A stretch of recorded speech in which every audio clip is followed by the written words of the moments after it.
শিক্ষার্থীদের মধ্যে, শিক্ষিতদের তরুণদের মধ্যে ইসলামী ছাত্র শিবির ইসলামের প্রতি জানার আগ্রহের পরিমাণ বেড়ে গিয়েছে। এই নির্বাচনগুলো হওয়ার পরে তারা এখন এত রাজনৈতিকভাবে দেউলিয়া হয়েছে, তারা এখন বলে এই সব নির্বাচন ছাত্র সংসদ নির্বাচন জাতীয় নির্বাচনে কোনো প্রভাব ফেলে না।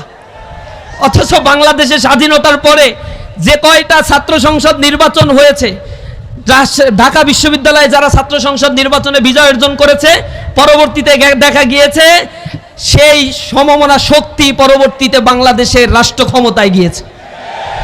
বাংলাদেশের মানুষ এখন আর বোকা না, তাদেরকে আর ভুল বুঝিয়ে ঘুম পাড়ানি মাসি পিসির গল্প শুনিয়ে এরপরে রাষ্ট্র ক্ষমতা দখল করে আর উন্মুক্ত লুটপাট হত্যাযজ্ঞ খুন খারাপির রাজত্ব বাংলাদেশে আর চলবে না।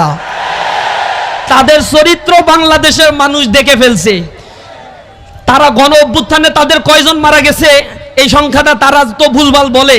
প্রথমে বলছে 52, এরপরে বলছে 150, এরপরে আবার 88, তারপরে বলছে 800, এরপরে কেউ কেউ ভুল করে বলছে সহস্রাধিক। আমি হিসাব কিতাব করে দেখলাম যা তারা বলে এই কয়জন আসলে জুলাই অভ্যুত্থানে শহীদও হয় নাই।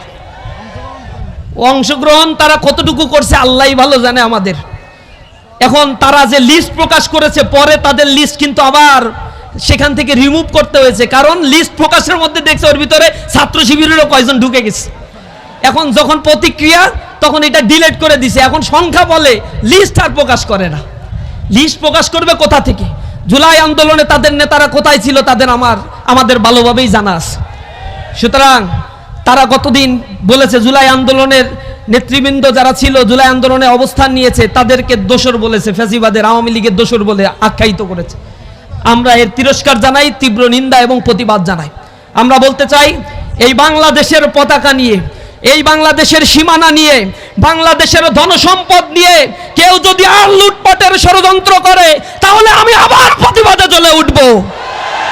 আমার এই জাতিকে, সুপ্ত বারুদ আগ্নেয়গিরি এই জাতিকে নিয়ে যদি আবার কেউ তামাশার খেলা খেলতে চায়, তাহলে আমি আবার প্রতিবাদ করব। আমরা জীবন দিতে শিখেছি, যে জাতি জীবন দিতে শিখেছে তাদেরকে আর কেউ পিছনে হাঁটাতে পারবে না।